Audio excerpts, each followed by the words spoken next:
기독교 강요 4권 제15장 19번째. 세례는 말씀의 제정에 따른 의식의 거행으로 충분함.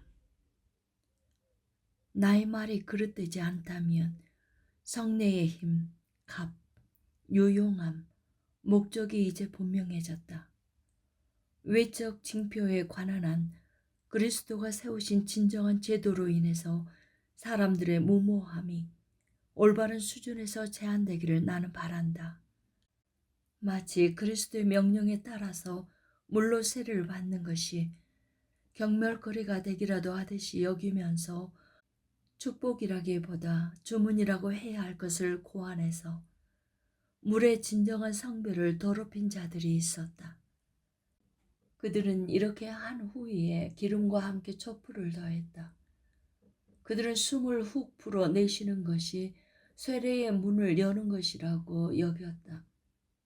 이런 이질적이고 하찮은 것들이 아주 오랜 고대의 기원을 두고 있음을 모르는 바 아니지만 사람들이 감히 그리스도의 제도에 뭔가 새로운 것들을 덧붙이는 데 대해서 거부하는 것이 마땅하다고 나는 생각한다.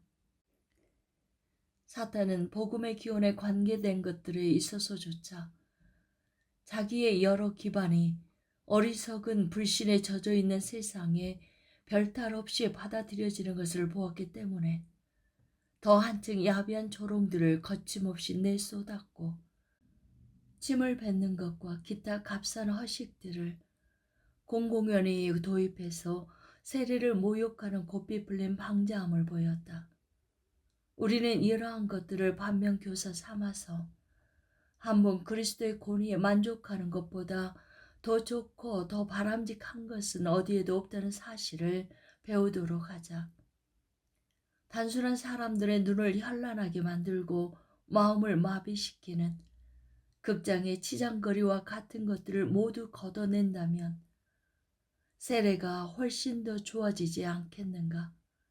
누군가 세례를 받아야 할 때마다 그를 신자들의 모임에 참석시키고 모든 교회가 마치 증인과 같이 그를 지켜보며 그 위에 기도하는 가운데 그를 하나님께 드리는 것, 입교 지망자가 마땅히 가르침을 받아야 하는 신앙 고백을 암송하는 것, 세례에서 누리게 되는 약속들을 자세히 설명하는 것, 입교 지망자가 아버지와 아들과 성령의 이름으로 세례를 받는 것, 마지막으로 기도하고 감사하는 가운데 그를 돌려보내는 것.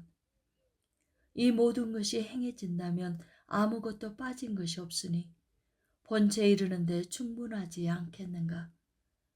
그때 그 조성자이신 하나님으로부터 나온 저 한 가지 의식은 그 어떤 낯선 오점에도 파묻힘이 없이 그 가장 밝은 빛으로 빛나지 않겠는가.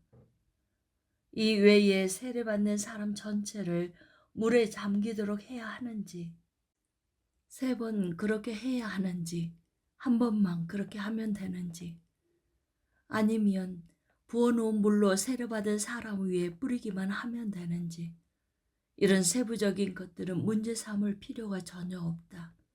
그것들은 지역의 다양함에 따라서 교회에 자유롭게 맡겨야 한다. 다만 세례를 준다라는 말 자체가 잠근다라는 뜻을 지니고 있으므로 고대 교회에서 물에 잠그는 의식이 지켜졌던 것이 분명하다. 20번째. 세례는 구원을 위하여 필수적이지 않다는 것을 빌미로 평신도나 여자가 세례를 주는 것은 허용되지 않음.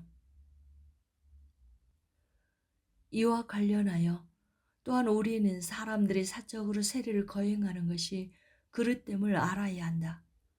왜냐하면 성찬과 다를 바 없이 세례도 그 집례가 교회 사역의 일부이기 때문이다. 그리스도는 여자들이나 남자들 모두가 아니라 오직 그가 정하여 세우신 사도들에게만 세례를 주라고 명령하셨다. 주님은 친히 합법적인 집례 직분을 감당하심으로써 자기의 제자들이 자기가 한 것을 본 그대로 성찬을 거행할 것을 명령하셨다. 의심할 바 없이 자기의 제자들이 자기를 본받기를 원하셨기 때문이다. 죽음의 위험에 처한 자에게 세례를 주어야 하나 사역자가 없는 경우에 평신도가 거행하는 것은 지난 수세기 동안에 있어서뿐만 아니라 거의 교회가 시작될 때부터도 일반적으로 받아들여진 관례였다. 그러나 내가 보기에 이를 변호할 확고한 논리는 그 어디에도 없다.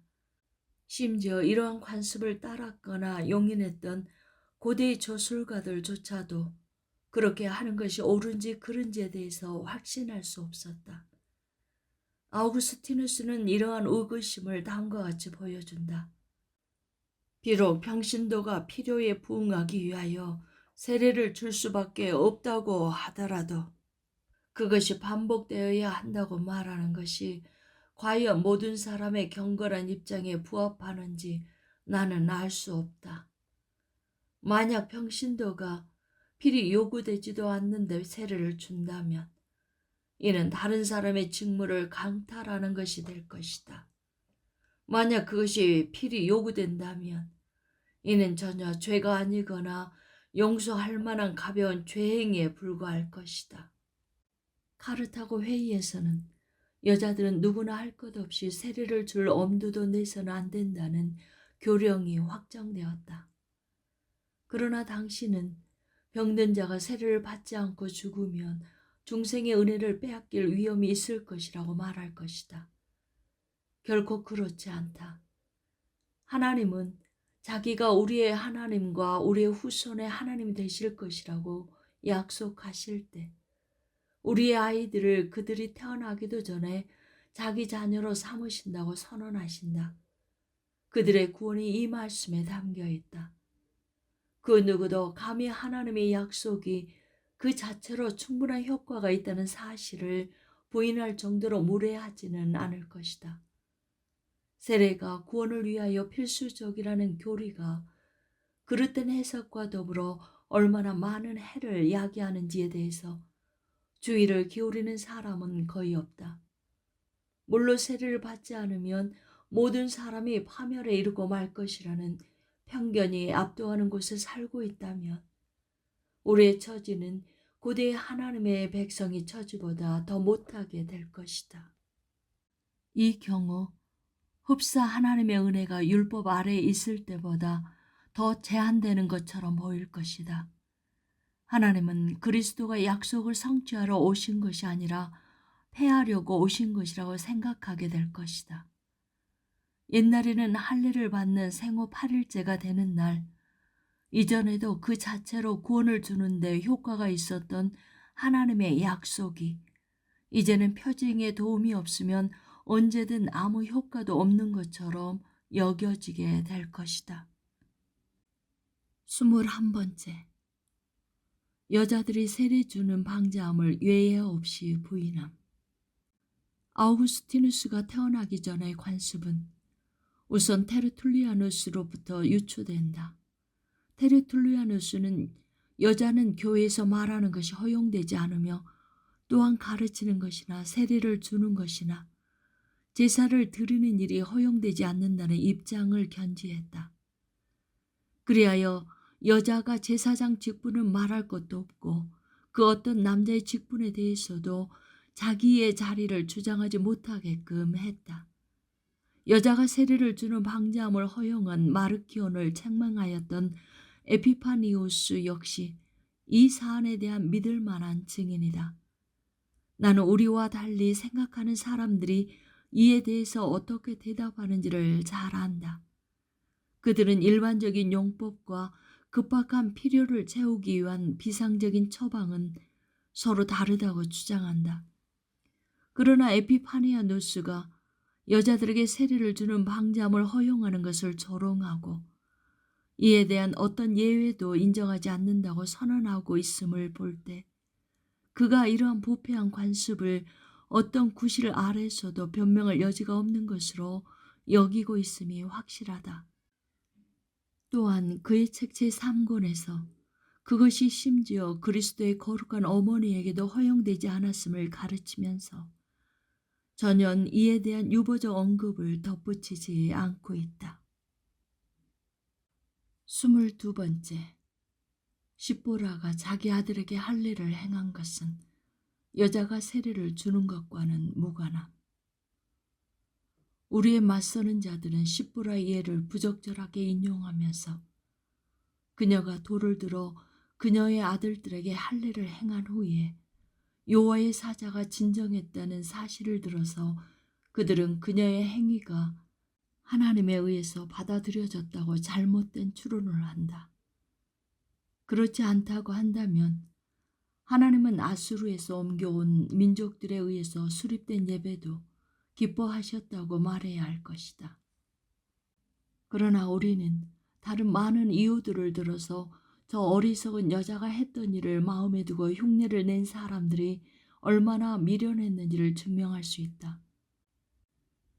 만약 내가 이것이 모범으로 삼아서는 안 될 예외적인 단 하나의 경우였다는 사실, 특별히 우리가 읽기로 성경 어디에서도 할례를 행하라는 분명한 명령이 제사장들에게 주어지지 않았다는 사실, 할례의 논법과 세례의 논법은 서로 다르다는 사실을 말한다면 이에 대한 충분한 반박이 될 것이다. 가서 모든 민족을 가르치고 세례를 주라는 그리스도의 말씀은 분명하다. 그는 복음을 전하는 자들과 세례의 사역자들을 같은 사람들로 세우셨다. 사도가 증언하듯이 교회 안에 있는 자들 중에 그 누구도 아론과 같이 부름을 받은 사람이 아니라면 스스로 이러한 영예를 취하지 못한다. 그러므로 합법적인 부르심이 없이 세례를 주는 자는 누구든지 다른 사람의 직분을 강탈하는 것이다. 음식과 음료와 같은 가장 사소한 것들조차도 의심하는 양심을 가지고 취하는 것은 무엇이든지 죄가 된다고 바울은 분명하게 외친다. 그렇기 때문에 여자에 의한 세례는 그리스도에 의해 부여된 규범을 어기는 것이 분명하므로 더욱 심각한 죄를 짓는 것이 된다. 하나님이 짝지어 주신 것을 사람이 나누는 것은 불법이라는 사실을 우리는 알고 있기 때문이다.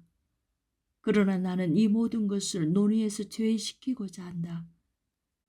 다만 나는 독자들이 십보라에게는 하나님께 자기의 일을 드러내 보이고자 하는 의도 너머에 다른 뜻은 없었다는 점을 주목하길 바란다. 그녀는 자기 아들이 위험에 처해 있는 것을 보고 불평하고 분개하면서 그의 표피를 베어 땅에 던졌다. 그리고 자기 남편을 책망하였기 때문에 그 역시 하나님을 향하여 경노하였다. 요컨대 이 모든 일이 일어난 것은 마음의 격정에서 비롯되었음이 명백하다. 그녀는 자기가 아들의 피를 흘릴 수밖에 없게 되었다고 하나님과 그녀의 남편을 원망하였다. 그뿐 아니라 그녀가 비록 다른 모든 일에 있어서 잘 처신했다고 하더라도 자기 앞에 있는 남편 앞에서 자기 아들에게 할례를 행하는 것은 변명할 여지가 없는 무모함이었다. 모세는 단지 한 사적인 개인이 아니라 이스라엘에 더 큰 자가 나타난 적이 없었던 하나님의 으뜸가는 선지자였다. 그녀에게 할례가 허용되지 않았던 것과 같이 오늘날 여자들이 감독의 눈앞에서 세례를 주는 것은 허용되지 않는다. 그러나 이 논쟁은 아이들이 자기들의 몸이 물에 잠기기 전에 현세의 삶을 떠나는 일이 일어난다고 하더라도 천국에 들어가는 것이 가로막히지 않는다는 원리로서 곧바로 별 어려움 없이 해결될 것이다.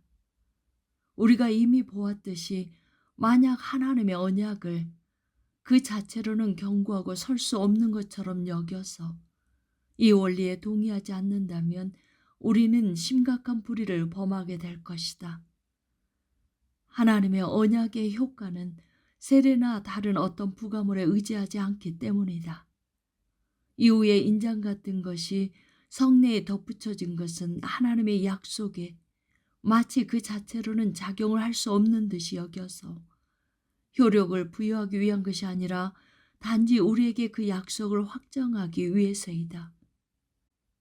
이로보건대 신자들의 아이들이 세례를 받는 것은 이전에는 교회 외인이었던 자들이 처음으로 그때 하나님의 자녀들이 되는 것이 아니라 이미 이전에 그리스도 몸에 속하여 있었던 약속의 은총으로서 신자들의 아이들이 엄숙한 표징과 함께 교회 속으로 받아들여지는 것을 의미한다.